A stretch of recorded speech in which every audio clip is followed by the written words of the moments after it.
Merhaba arkadaşlar, Mikro Discover kanalına hepiniz hoş geldiniz. Bu hafta sizlerle beraber Ankara'nın yönetim binasındayız ve bu yanımızda gördüğünüz arkadaşı inceleyeceğiz. Serhat, bugünkü konuğumuz kim dostum? Bugün SAPTAP EX31 mikroskopunu inceleyeceğiz. Biyolojik mikroskoptu değil mi? Aynen abi. Trinoküler biyolojik bir mikroskop. SAPTAP üst segment bir mikroskop.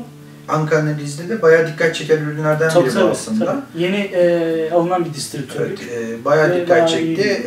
Beğenildiğini tahmin ediyorum. Evet. Talep de son derece Yani şu an yüksek. satışları bayağı yapıldı ve müşterilerden hep olumlu bir tepki alıyoruz. Geri dönüşler iyi yani. Şu ana kadar olumsuz bir dönüş olmadı. Peki Serhat, bize ürünü genel olarak bir anlatman mümkün mü? Tabii ki. Öncelikle mikroskop satın alındığında kamera ve adaptör opsiyon olarak satılıyor. Yani harici olarak satılan bir ürün. Aynı zamanda mikroskopun içerisinden 10x 20 mm oküler çıkıyor. Mikroskop üzerinde 4, 10, 20, 40 ve 100x objektifler var. Onun haricinde gösterge paneli birçok mikroskopa göre farklılık yaratıyor ve cihazı ön planda çıkartıyor. Büyük ayrıcalık. Evet, kesinlikle. Abi aynı zamanda CCT ayarı mevcut. CCT ayarında zaten dijital ekranda görebiliyoruz. 3000 Kelvin'de sarı ışık, 5600 Kelvin'de de beyaz ışık sağlıyor bize. Evet, onda bir tornavida, ufak bir tornavida yardımıyla ayarlarını yapabiliyoruz. Peki profesyonel olarak değerlendirecek olursak göstergenin bize faydası nedir? Yani zaten bunu kullanan insan 42'se mi aldığını, 22'se mi aldığını biliyor. Evet. Ekstra bir özelliği var mı? Normalde mikroskop kullanırken objektif değiştirdiğimizde kondansör üzerinden diyaframı ayarlamamız lazım. Yani işte 4x'teysek diyaframı ona göre bir ayar yapmamız lazım. Bu gösterge direkt merkezi ışığı LED'i kısarak, örnek vereyim %50, %60 düşürerek objektifin görmesi gereken, objektife girmesi gereken ışığı ayarlamasını sağlıyor. Otomatik yapıyor. Otomatik yapıyor bunu.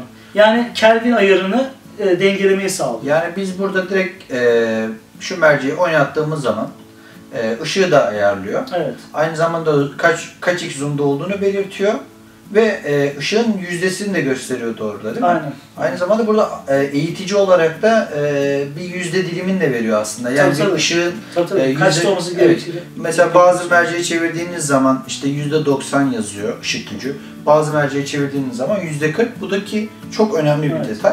Serap, ürün genel olarak çok beğenildi ki ürünü tercih edenlerin yorumları da hep olumlu yönde. Şu anda olumsuz bir yorum yok gibi. Yok, hayır. Peki bu ürünü almak isteyen ama kararsız olan kullanıcılar için ne yapıyorsunuz? Şöyle bir çalışma yapılabiliyor Murat.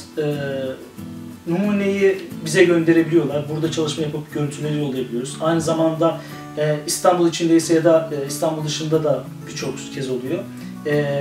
Ürünü gidip tanıtımını yapabiliyoruz.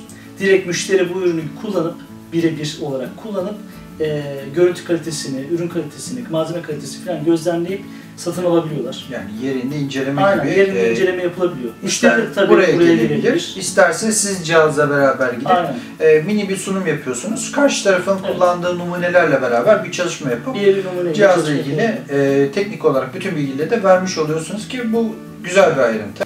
Zaten Ankara'nızda 30 yıllık tecrübesiyle piyasadaki öncü firmalardan. Kesinlikle. Aşağıdaki linkten Ankara'nızın iletişim bilgilerine ulaşabilirsiniz. Her türlü soru ve sorunuzla ilgili kendilerinden bilgi alabilirsiniz. SAPTAP EX31 ile yaptığımız incelemeleri yine kanalımızdan takip edebilirsiniz. Son dönemde bayağı kullanacağız diye tahmin ediyorum biz bu cihazı. Bu cihazlar bayağı işimize yarayacak. Bayağı bir kullanacağız.